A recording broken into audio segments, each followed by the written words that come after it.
Hi, it's Dan from Mason Productions. In this podcast, me and my friends will talk about business, relationships, and mostly rubbish. I would love for you to join me on this journey every Monday at 7 a.m, but only tell people that are down for the journey, no matter what happens.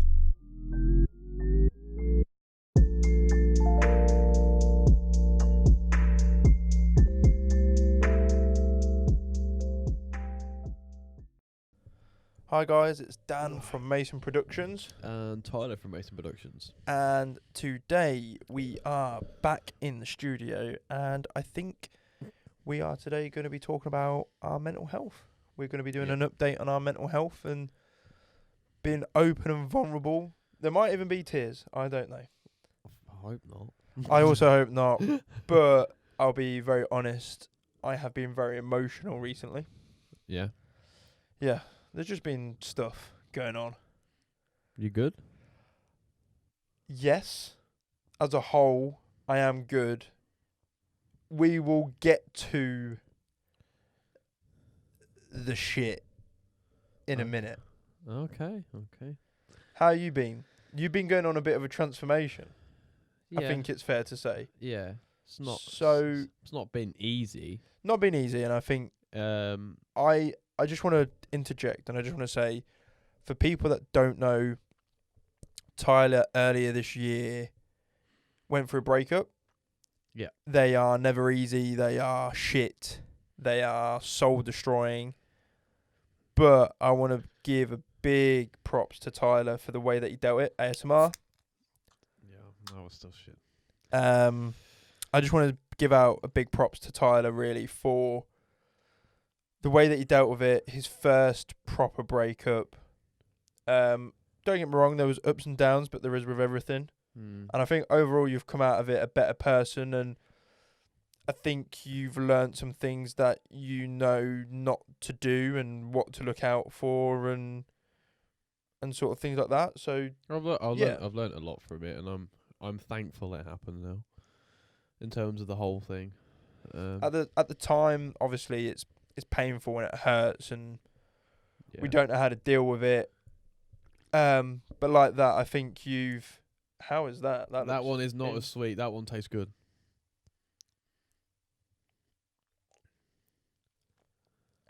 That one isn't as. Yeah, that one's nice. The reason why this could end up a bit emotional is that it's now 11 o'clock. Yeah. And we've been drinking since about 5:30. Yeah, slowly, but it's been increasing. It's been in each of these podcasts, you would have realised that we've been drinking. Yeah, it's been increasing over time, and we're going to get to the point where we're drunk, and then have a big podcast where we're just drunk. Yeah, not that. This is why I'm increasing in volume, because it's getting later, and I was like, we need to get to that level, and I'm looking for that level. So. Give us an update of how it's been for you, because obviously you've been going through a bit of a transformation. It's been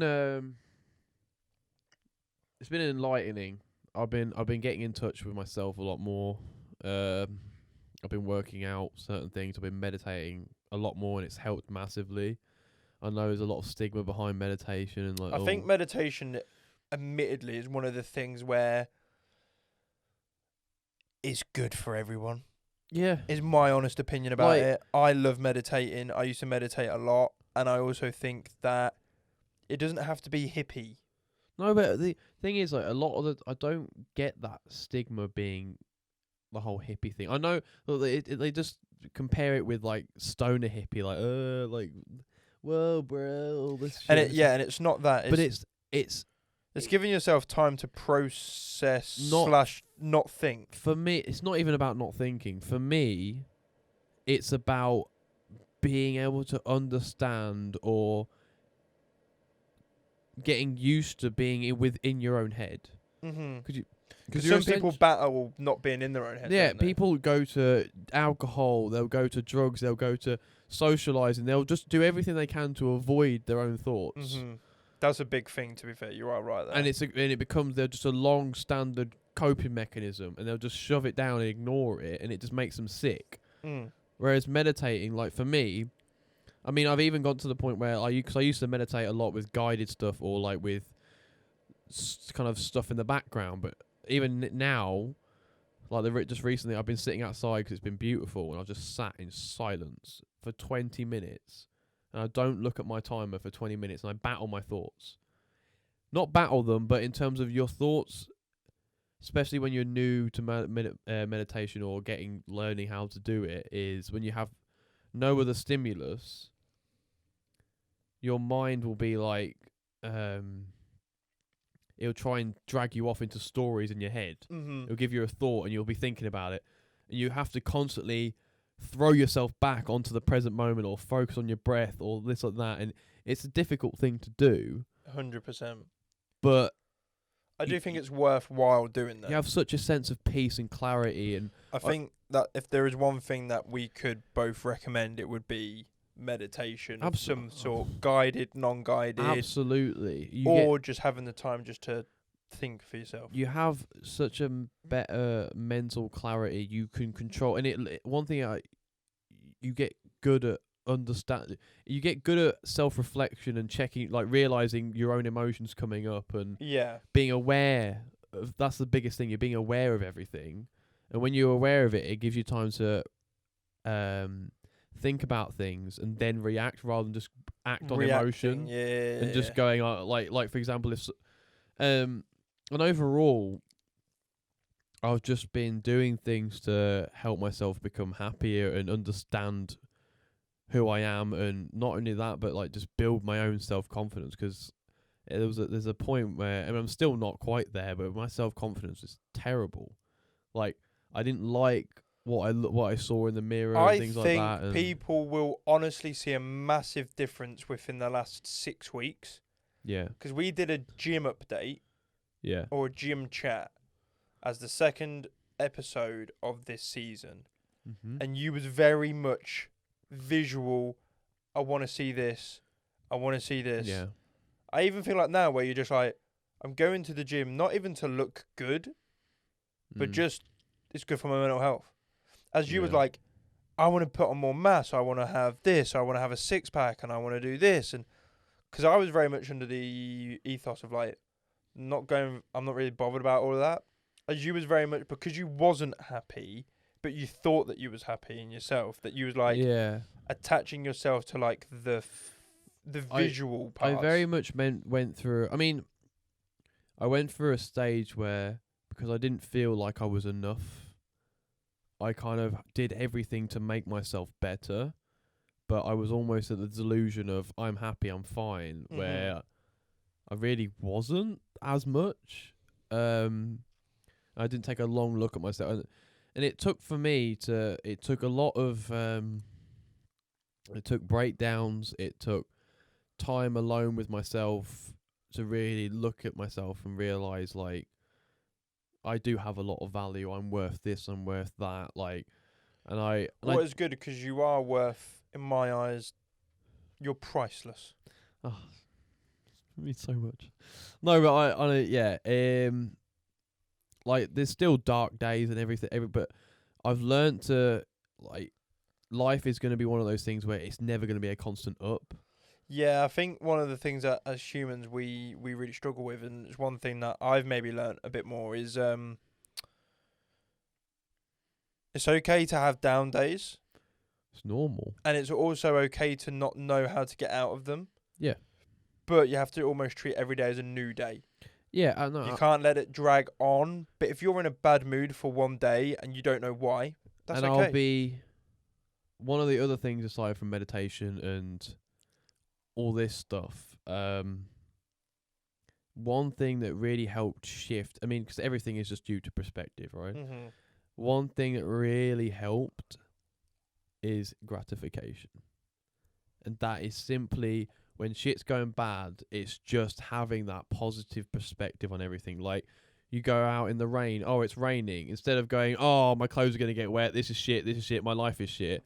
Go, like, it's still like, I like the feeling of the rain, or at least I'm wearing a coat, or at least I can go home and I can change my clothes. I see it from very much of a farmer's perspective now.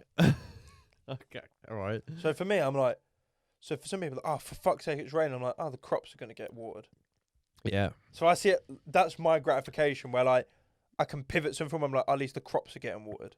Yeah, honest, and the difference. Instead of focusing on a negative, and you spin it into a positive. Don't get me wrong. I had a weekend just the other weekend where I was feeling crap. Right, I didn't want to get out of bed. And I just had that emotional type. Sometimes you get a bit drained, don't you? you? Yeah, I had that emotional exhaustion. I was just feeling crappy, and I don't know. I couldn't shake it off.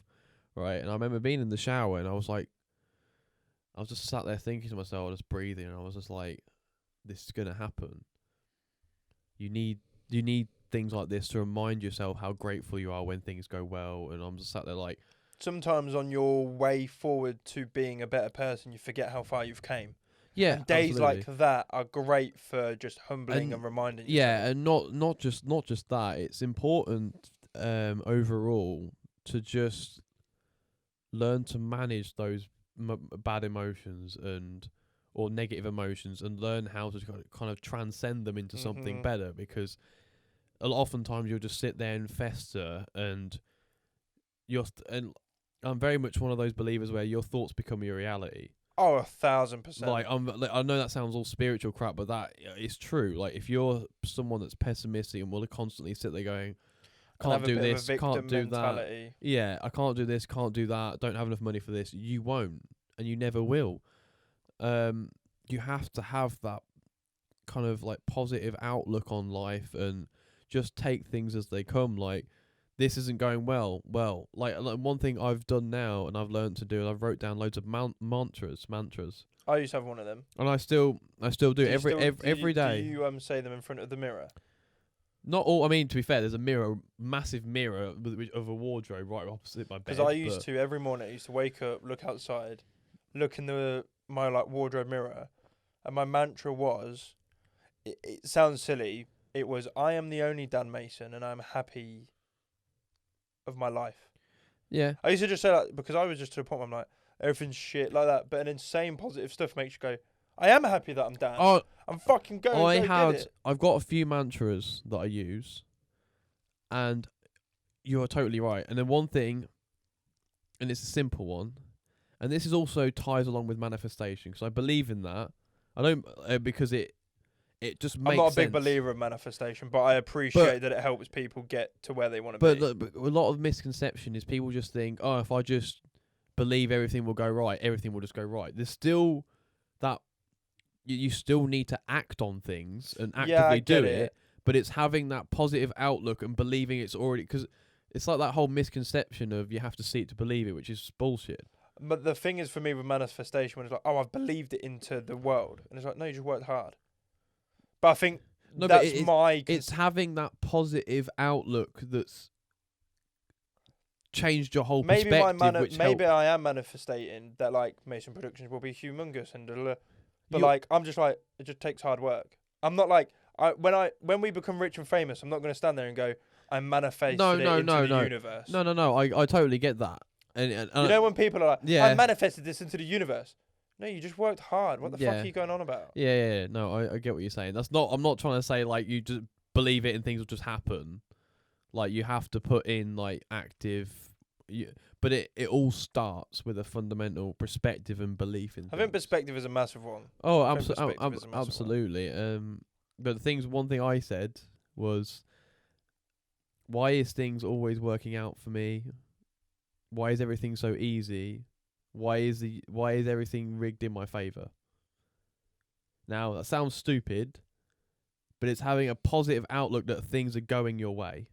Yeah. Maybe they're not, but you're willing it to happen. That's it. In terms of like having that positive mood. And I said it 3 times and I felt happier. Like I just had that I think like humans we're just weird creatures, and I think like that it's about each person's different and each thing works differently for each person. And I think that's one thing to be important. Like, I'm not a big person about manifestation. You are. But I don't go and sit here and go, manifestation's fucking stupid. Yeah, no. I let you, like, for me, I think I have my own opinions on it. Everyone has their own strategies to get through things. Or and overall, the most important thing is, if you're content, happy person that's growing, becoming who you want to be and doing what you want to do, that's all that matters. Mm-hmm.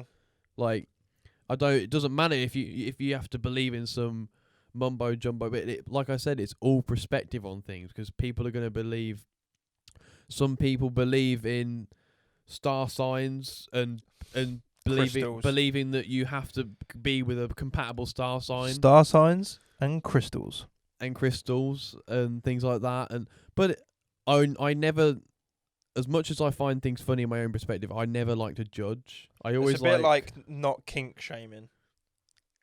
Okay, no, that's true, but there is some kinks where I'm like, something must be wrong with you. No, mate, I totally agree with you. But you know, where they're like, don't kink shame. That's kind of like, it's the same principle where like, just let people crack on with it. Yeah. I'm all for that, but I mean, there's don't kink shame, and then there's kinks where you don't have to explain, bro. I get it. You want to be locked in a cage and nearly drowned. We're gonna skim over that because that was very, very, very specific. Because it was the only one that came to mind where I know that goes over the top. Very specific. We're gonna ignore that. When I see the cage in your bedroom next time, I'm just gonna ignore it. I wasn't talking from personal experience. But okay. no, like that. I think you've been.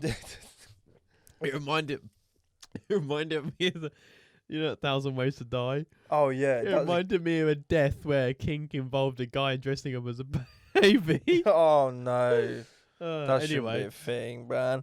Anyway, so yeah, you've been on the transformation. You've been doing well. Yeah, how are you? I feel like you got things to say. I got shit to fucking say. How are you doing, bro? So if I just list them off and then you can dissect them. Okay, cool. So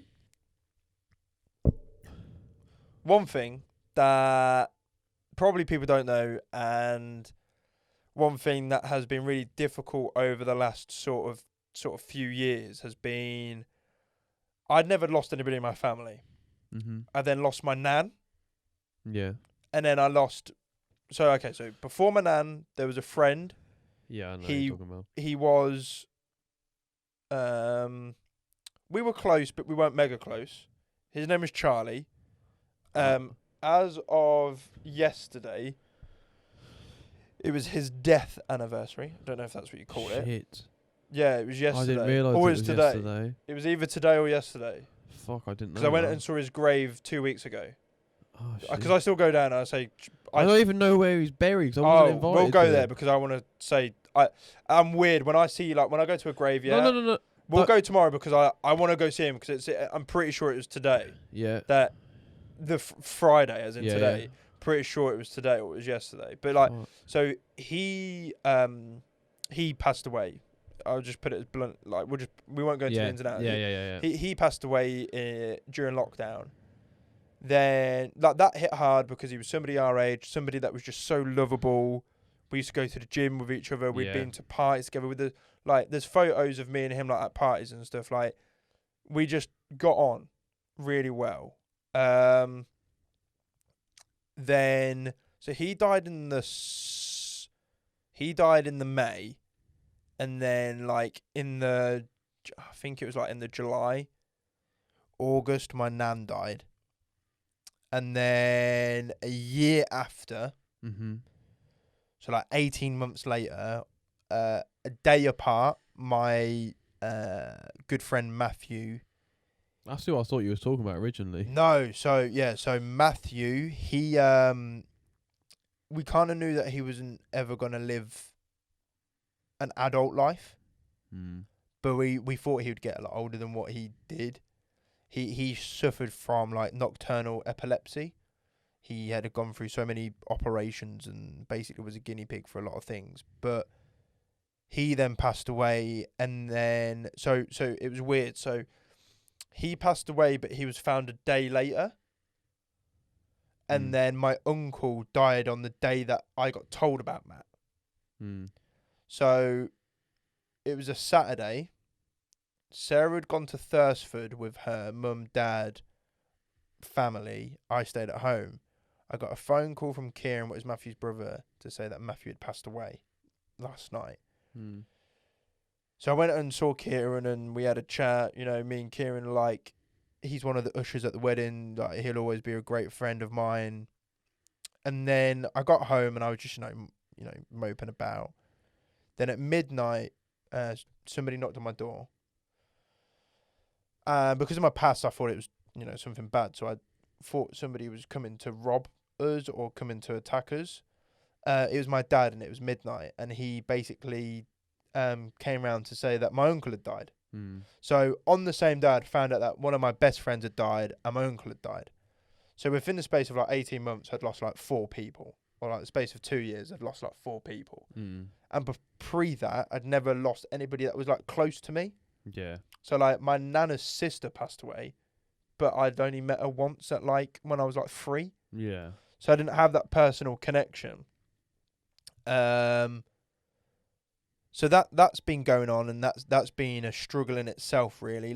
During this time, I'd had then antidepressants and then other bits and bobs. So we've covered that in the previous sort of episode, but that's sort of what's been going on.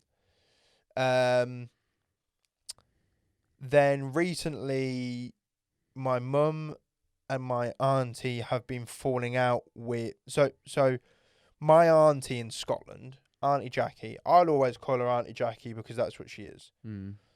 After my uncle died, within a couple of months, she'd got with somebody new. Right. It was a bit painful. I get where she was coming from. Uncle John wouldn't have wanted her just to be lonely for the rest of her life. Yeah. But also, she maybe could have waited a bit longer.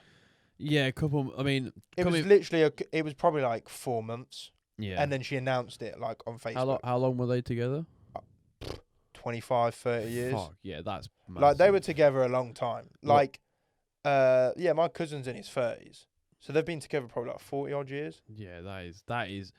That's me at a guess. I mean, no, but even then, if it's a 10-year plus, 4 months is a quick. Yeah, so quick time to move my on mum and auntie found my mum and my auntie, my auntie, blood auntie, found that quite offensive. So they've fallen out with Auntie Jackie, and then the annoying thing is that the person that Auntie Jackie's with is not making things easy. We've told him, mum. When we say we mum and dad, mum and auntie have told him not to speak to Papa. And he keeps on going out of his way and being a bit difficult. Papa always goes to the same pub. He would be in the same pub. Yeah.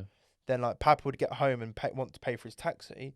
He'd be like, "Oh, so and so's paid for it," and it'd be the bloke that my auntie's with, and it's you're sort of rubbing salt in wounds here. But yeah, I've struggled with the fact that then.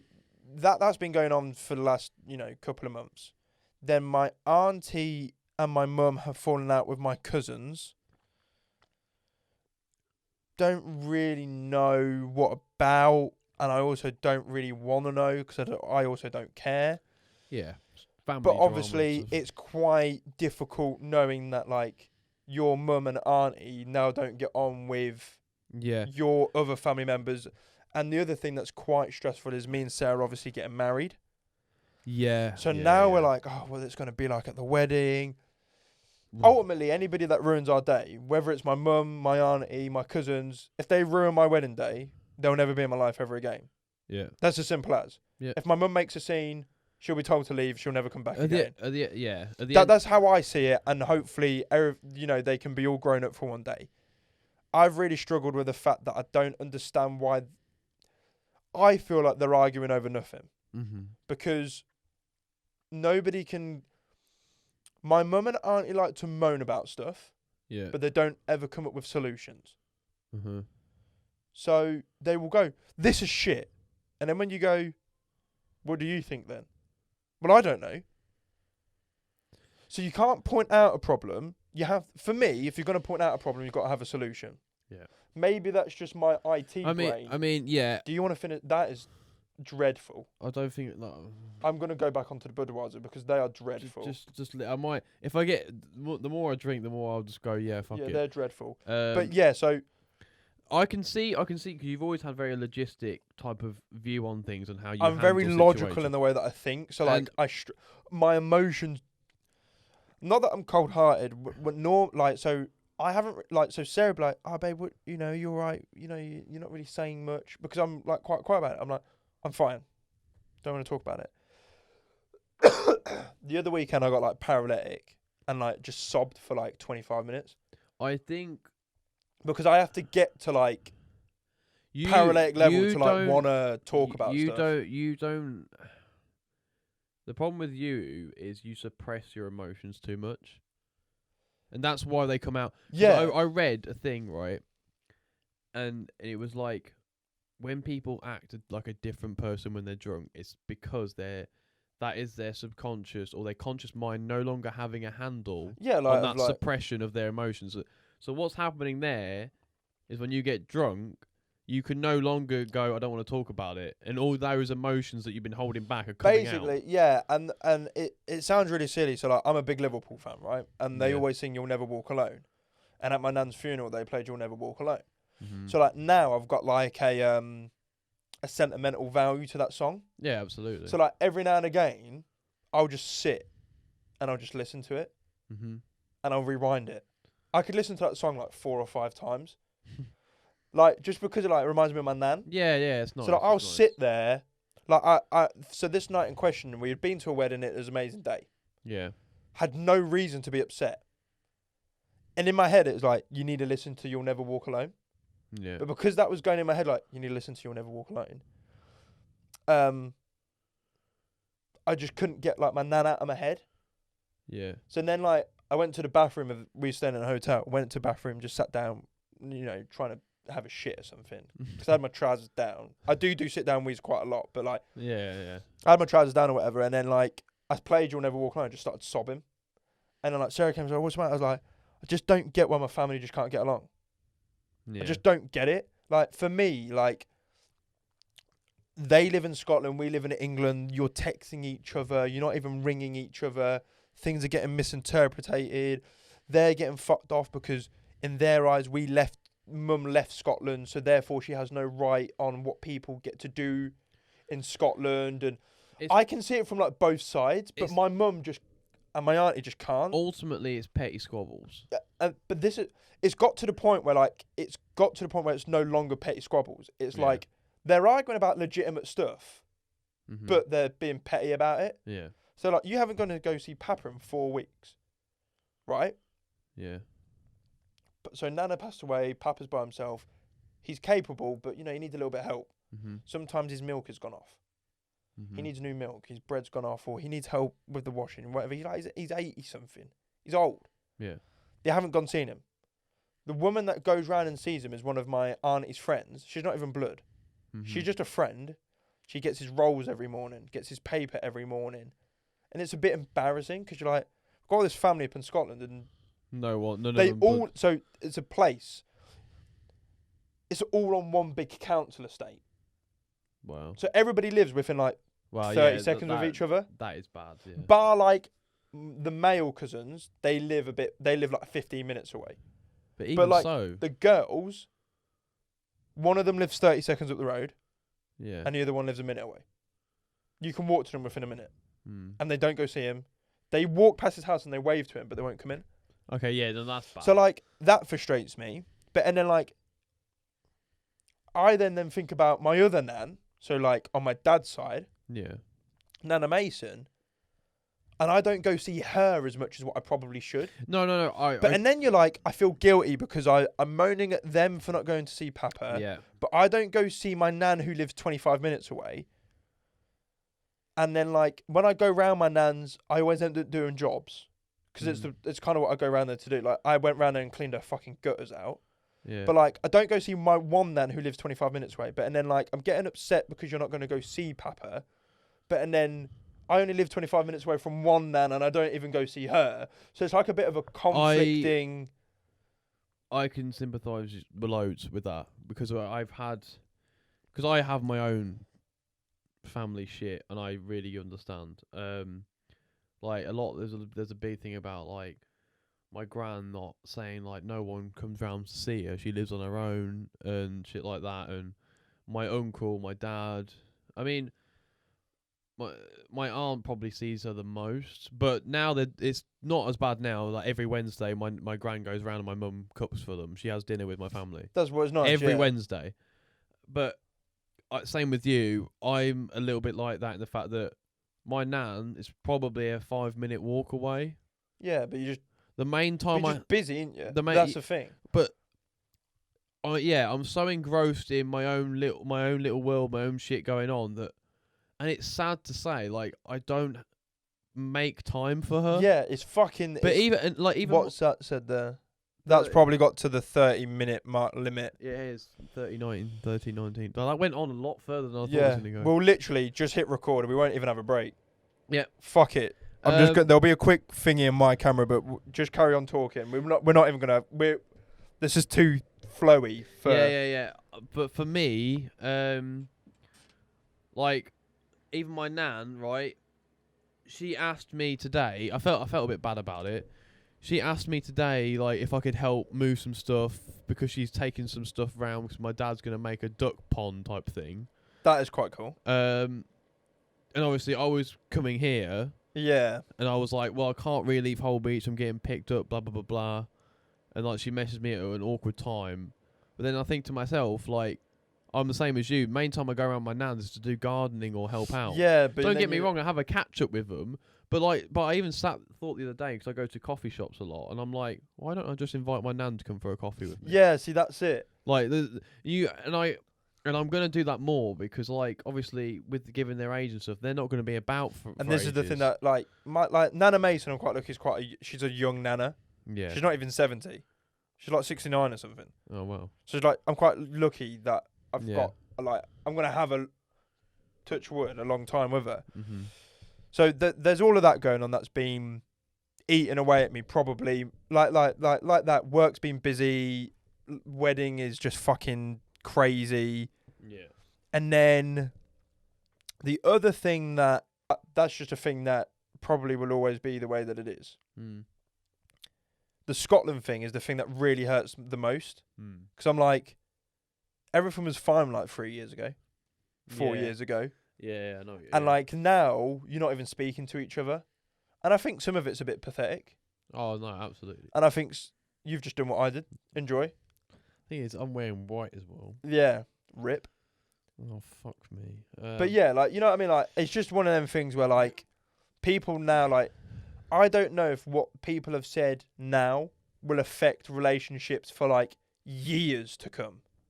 Yeah, no, I get what you're saying. Because, like, my mum says stuff in the heat of the moment. Auntie Anne says stuff in the heat of the moment. When everyone, honestly, when everyone acts on raw emotion, and when it's like that and it's heated, you don't have any consideration for what you're saying, how it'll affect the other person. Then it's just a backlash back and forth. So yeah, that's the thing that's affected me the most. Is just like, we've got a wedding coming up, and like that, like what I just said. If anybody ruins that day, cool, sweet. Don't expect to see me or speak to me ever again.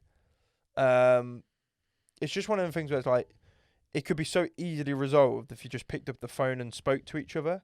But instead of speaking to each other, you're just writing messages that are all misconstrued and... Oh, no, I know firsthand. Text messages are so easily misinterpreted, or you get the wrong vibe, or this and that. I know, mate. Mate, I don't know where that yawn just come from. I've done 3, and I've had to cover them up in the last 5 minutes. And it's very easily misunderstood and shit like that. Like, which is why... Obviously, no one knows. Me and Dan pretty much purely communicate in either voice notes or we call each other. Yeah, because we just got fed up of like. Unless I start a conversation, I won't just instantly voice note. But even like I had a question the other day, or I wanted to ask about something. Didn't even ask anything. Just straight up, just phoned him. I was like, by the way, and it maybe because. Obviously, we're on that level where we're really close. It's just easy just to get things out and talk it out and, you know, whatever. But I know that a lot of people do, because sometimes I get quite anxious calling people, especially if I fucking hate, because it's weird. I do it in my job, easy peasy, but then you tell me to ring the takeaway man. I'm like, no, you do it. I'm not so much like that now. I'm better, but I've just got Sarah, bless her, that just rings people.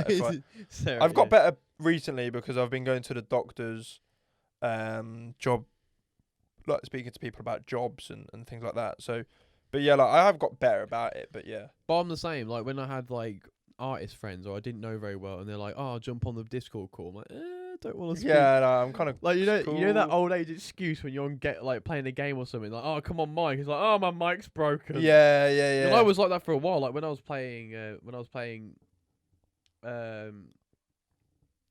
a couple of work friends, as well as there's a whole party of people. I was like, fuck. And it was one of the but you often find that it's when it comes to anxiety and things like that, it's a triggered fear. Yeah, yeah, yeah, yeah. It's not something that's built. It's a trigger. Your body's triggering it to save you. And a lot of the times, I think when it comes to things like that, it's just a case of gradually introducing yourself to those things until And it gets better and don't become a problem. It's like the whole thing when we did. It was like these podcasts, isn't it? Like we were so worried about what people would think. Oh, now I couldn't get. And I, now I we're just like, spilt drink on myself. yeah, I couldn't like care less. as we're like, fuck it, we're gonna wear the same clothes in 7 episodes, and we're gonna spill drinks on us, and we're gonna be paralytic by the end of it, but we're gonna enjoy ourselves. I'm already on my way. I can feel it. Oh mate, I'm buzzed. Oh, fuck off! Now I just fucking forgot what. But I don't know. Maybe. Yeah, this has been a mental health update. It's been quite deep, I would actually say. We've been quite open. Yeah. Like that. Maybe I don't know. Maybe it's just because I'm like stereotypical male. Like I don't want to sit. Maybe this is just a me thought. I don't want to sit there with Sarah and go, I've got all these fucking problems. Because I feel like even though that she loves me and she wants to be with me forever and she wants to marry me, I also feel like they're not her issues to sort out. They're for me to sort out. See, but I'd like that. See this conversation that we've had now. It took me to be sloppy, paralytic drunk to say, I'm just really struggling with all of my family not getting on. Yeah. Like, and Sarah then messaged my dad and was like, Dan's actually quite struggling with it all. Like, I think because the issue was that they were getting wrapped up in their own bubble that they weren't realising how much it was affecting other people. Yeah. So like I spoke to Dad about it when, the next day when I was sober, and he was like, yeah, I've had a chat with them all. I think, the fact that you've come forward to say that it's really affecting you is maybe like slap them in the face because they're actually saying that they're not going to talk about it anymore. Yeah. They're not going to. But like, it took me to get sloppy drunk. Like, because Sarah would be like, what do you think about it? And I'm like, well, it is what it is. There's nothing that I can change. As it got me to get sloppy drunk to be like, it's actually quite upsetting me really that none of my family are getting on. As like, now that I've said, but as for you, I'd have quite happily sit down and just say it straight away. To be fair, I have this ability to be quite easy to talk to. But also, we've been friends since we were the 4. fact that I've known you all my life anyway. But I believe me, my family. I mean, I'm not going to make much of this public anyway because yours is different. Mine's very deep in terms of its close family rather than aunties and cousins. I mean, there is aunties involved. Don't get me wrong. There is feuds with I don't speak. Yeah. To my auntie or my uncle, my sister. Yeah, I know. Yeah. And it bothers me because I now have a shitty I don't have much of a connection with my nephew, with my cousins. Sorry. Yeah, but then that it's just families are fucking shit. Like Amelia the other day, she's going through her studies and things like that. Is she going for exams now? Yeah, she will be. She's doing her. Wait, no, she's in 6th form now, isn't she? Yeah, she's doing. We went to that party. Yeah. She's doing all of her college stuff. Yeah. Yeah. And she was on about like A levels and things like that, and she said it was literally an Instagram note, and she put, "Don't die over exams." And I messaged her, and I just something really because I like cheering people up. I was like, I do that if somebody posts really something hearty, yeah. And I was literally like, "Never give up on yourself. I hope you're doing really well. Like studying's important, but don't damage your mental health. I'm here if you need anything." And she's appreciated. Like she's always really thankful. Yeah, but overall, I don't have a great connection with them because there's this barrier between, and I can't. But it's not your battle to fight, but you're massively affected by it. Oh, absolutely. And I could always, my aunt always says, "Oh, come round," and things like that. But it's awkward. I can't bring myself to go round. Yeah, exactly. But also, if you go round there, you could sacrifice upsetting somebody else in your family who's arguably closer. And then sometimes it's not worth it. It's very much like you. It's a lot of petty crap where if you just talk to each other. Yeah, you could just probably sort it out. And it's just like, And overall, with my own mental health, I've learned that I just don't want to be involved with that family drama anymore. That's kind of to the I've point taken where myself I've got. out of it. That's why, like, I don't. That's why I'm a bit like, "Ugh, it's upsetting me, but I just can't be arsed with it anymore. I'm done with it. Yeah, otherwise you're just weighing yourself down Yeah. and shit like that. Anyway, shall we finish this on a positive note? On what? I'm just gonna say like a bit like what you said, like mental health. Sometimes you have your down days, but you'll also have good days. And as long as your good days are more than your bad days, then you've got to count yourself lucky. Learn to balance the good and the bad, and if you learn to deal with the bad in the best way and turn it into something manageable and don't let it weigh you down, you'll find you have a great appreciation for life and the good things. And if you learn to be more grateful for what you have rather than what you need or don't have, you have such a better outlook on life. And I think that's really important for not only your relationships, but overall you just shine out more as a positive person. Because believe it or not, you have those vibes of people. Like I can walk into a room and instantly get a vibe off somebody. Oh yeah, 1,000%. Yeah. And I'm not going to go into the nerdy shit about that. And I know I'll sound like an absolute lunatic, but it is true. Spread positivity. You'll get positivity. Our socials are always open if you're ever struggling, guys. Like that, just DM us, ring us on Instagram or whatever the fuck it is. Just drop us a message. Our DMs are always open. And like that, if you guys want to help with our issues, then just drop a message as well. And maybe we can have down for some positive comments. Yeah, maybe we can just have a chat about some other things. Yeah, like, and we'll go from there. Even if it's just discussion about if you've been through something similar or something like that, that would be really appreciative. It's totally fine because we're all down to talk to people, like meet new people and whatever. So, as Dan said, we're always available to be your free therapist. Yeah, I'm really want, good at advice. Tyler probably knows more than anybody. I'm great at advice. Dan's very much the answery person, and I'm more the empathetic, and I'm a good listener, and I listen, but I'll just tell you sometimes what you might not want to hear. Yes. Anyway. True. Anyway, yeah. Cheers. Wait, and before we leave, let's just make a toast to Charlie. To Charlie. Let's make a cheers then. And we'll catch you guys in the next video. In the next one. To Charlie. Peace.